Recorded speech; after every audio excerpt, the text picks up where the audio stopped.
about avoiding dozing off while you're on the roads on the Navajo reservation, or it might be about the Diné Hopi dispute over Big Mountain. It probably depends on the kind of coloring book you have at the time.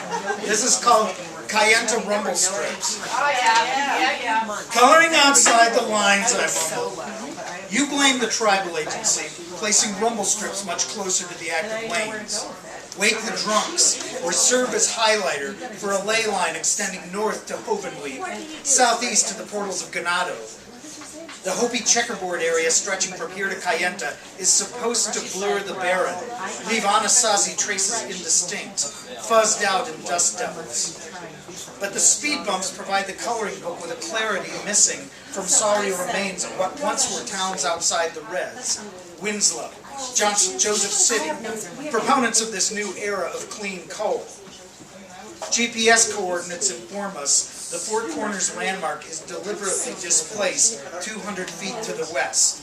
Not a mere oversight, but a coloring outside the rumble strip, undermining at least 4 state legislatures while waking the drunks.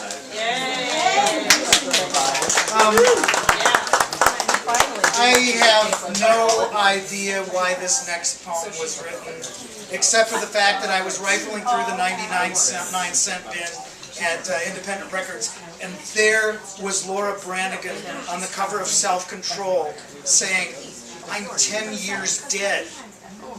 No one's told my story. I never got asked by the Cardinals to tweet that.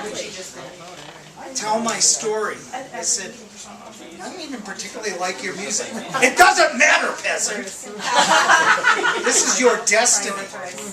So this poem here is called Laura Branigan's Ghost Asks Why She Never Sang for the Pope. It begins with an epigraph by her arch enemy, Patti Smith, who said, "Some serve as martyrs, some as flies squashed against a fence." The last thing I'd want to hear from you is some claim about the privilege of Hudson or Hamptons. Yeah, she was Jersey working class all right, floating around with Mapplethorpe and his pals. I suffered an IBM nerd invasion in Arma, a floating gate semiconductor adolescence, a high school clique that gained early access to Donna Summer and Gloria Gaynor, to be sure. But don't think I didn't hear the bitch in punky rat tail and ballet slippers making Gloria her own. Oh, how aware I was. The fall off the stage in Tampa, the neck brace resonating Ethiopia, Abyssinia, the punk princess mad birthing Rottens and Strummers and Baders and Darbies in rapid succession. And meanwhile, I'm doing this post-high school gig with Leonard freaking Cohen of all people. Sure. You're thinking Jennifer Warnes in the famous blue raincoat, but it wasn't like that at all. This is Cohen in his Death of the Ladies' Man period, steeped in Phil Spector madness. I've just turned 20. Cohen is singing Don't Go Home With Your Heart On. The whole tour feels like John Lennon's evenings on the Lower East Side with a tampon taped to his forehead. Europe served as well as any refuge. I certainly wasn't about to go punk or take on Stevie Nicks, but topping disco charts in 20 was a real possibility. I could have sent Andrea True back to her porn flicks, but I digress. 5 hard years for me pushing forgotten dance singles. Matheson comes along with Tootsie's Gloria. I make this piece Chelsea's Deo of the clubs and the bathhouses, and maybe we all fell victim to the necessary plague, and maybe those synthesizers sound a little thin in your all-too-knowing 21st century, and maybe this was a music that was deemed rich when Reagan deemed ketchup a vegetable, but I was Laura freaking Branigan of the 4-octave alto, okay?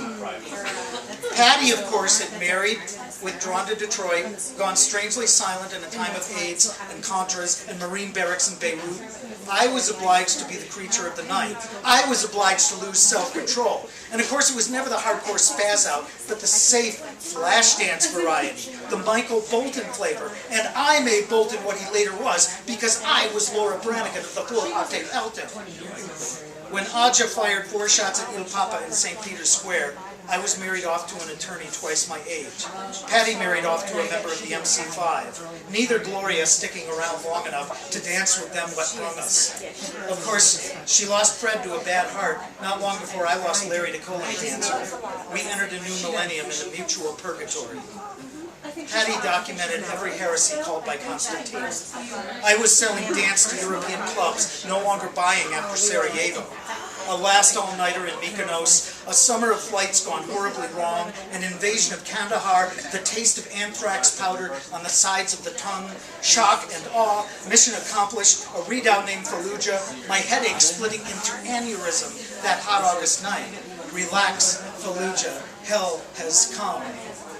10 years in purgatory seems but a breath, yet plenty of time for her National Book Award, for her son to marry and divorce the silent one, for this new South American Pope to extend an invitation and offend all of Naples.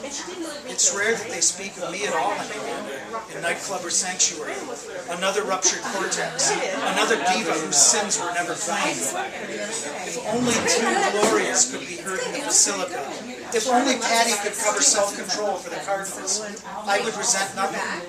I would feel slightly less lost to time. A diva without purpose, a fly without fence, world without end.